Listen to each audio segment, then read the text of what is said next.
আজিও অৱহেলিত টিয়কৰ ঢেকীয়াখোৱাৰ দগাচুক ইন্দিৰা আদৰ্শ গাঁৱৰ নাও নিৰ্মাণৰ লগত জড়িত শিল্পীসকল আজিও চৰকাৰৰ দক্ষতা বিকাশ আঁচনিৰ অন্তৰ্ভুক্ত নহল নিজৰ পূৰ্বপুৰুষীয়া পৰম্পৰাগত কৰ্ম।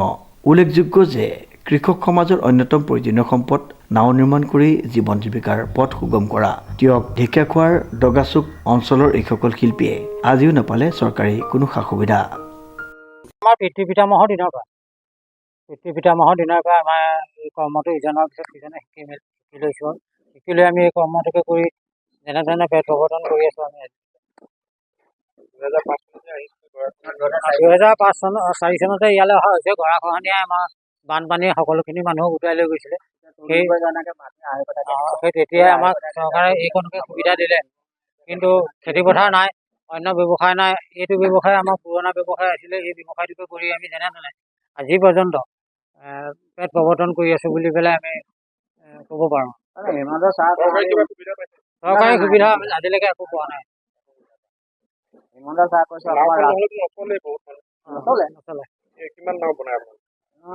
নাও এইটো ধৰক বছৰেকত 8খন 10খন 15খন এনেকৈ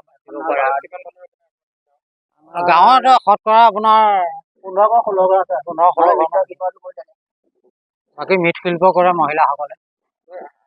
কৰি খাওঁ, অকল কৰি খাওঁ, অন্য সুবিধা খেতি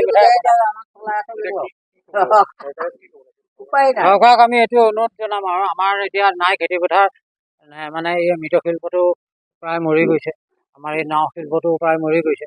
অন্য চৰকাৰক আমি অনুৰোধ জনাম যাতে আমাক ভৱিষ্যত চলিবৰ কাৰণে কিবা এটা সুবিধা কৰি দিয়ে। এই আমাৰ চৰকাৰৰ ওচৰত। উল্লেখযোগ্য যে 2004 চনতে গৰাখহনীয়াৰ কবলৰ পৰি এইসকল ৰাইজ মাজুলীৰ পৰা এই অঞ্চলত সংস্থাপিত হৈছিল। মূলতঃ নাও প্ৰস্তুত মৃৎশিল্পৰ সৈতে জড়িত এইসকল চহা ৰাইজে তেতিয়াৰ পৰা আজি পৰ্যন্ত অধিক কষ্টৰে সেই বৃত্তিৰে নিজ নিজ পৰিয়াল পোহপাল দি আহিছে। ইপিনে পূৰ্বৰ তুলনাত কেঁচামালৰ মূল্য বৃদ্ধি তথা নাওৰ চাহিদা কিছু হ্ৰাসত নাও নিৰ্মাণৰ জৰিয়তে পৰিয়াল চলাবলৈ অপাৰগ হৈ পৰিছে এইসকল শিল্পী। অধিক কষ্ট তথা উপযুক্ত বজাৰৰ অভাৱৰ বাবে উত্তৰ প্ৰজন্ময়ো এই শিল্পৰ প্ৰতি আগ্ৰহী হোৱা নাই।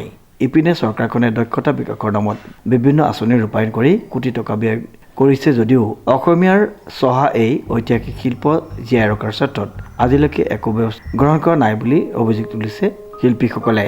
এই শিল্প এতিয়া প্ৰায় বিলুপ্তিৰ পথত। সেয়েহে এই ক্ষেত্ৰত ৰাজ্যৰ দক্ষ মুখ্যমন্ত্ৰীগৰাকীক এক উচিত ব্যৱস্থা গ্ৰহণ কৰি চহা শিল্পটোৰ লগতে শিল্পীসকলক সকাহ দিবলৈ আহ্বান জনাইছে ৰাইজে। মানে অসম চৰকাৰে আমাক অকণমান চাব লাগে। আমাৰ হাড়মূৰ শুকাই গৈছে। মাটি তাকৰীয়া, চৰকাৰে দিয়া মাটি, আৰু এতিয়া পৰিয়াল চলাবলৈ বৰ টান হৈ গৈছে। তাকে চাই অনুৰোধ কৰি কৈছোঁ উপপৰ্যায়সকলে আমাৰ দুখীয়াৰ প্ৰতি অকণমান দয়া মমতা আনে বুলি। টিয়কৰ পৰা বিৰাজ বৰাৰ ৰিপৰ্ট, নিউজ নাও।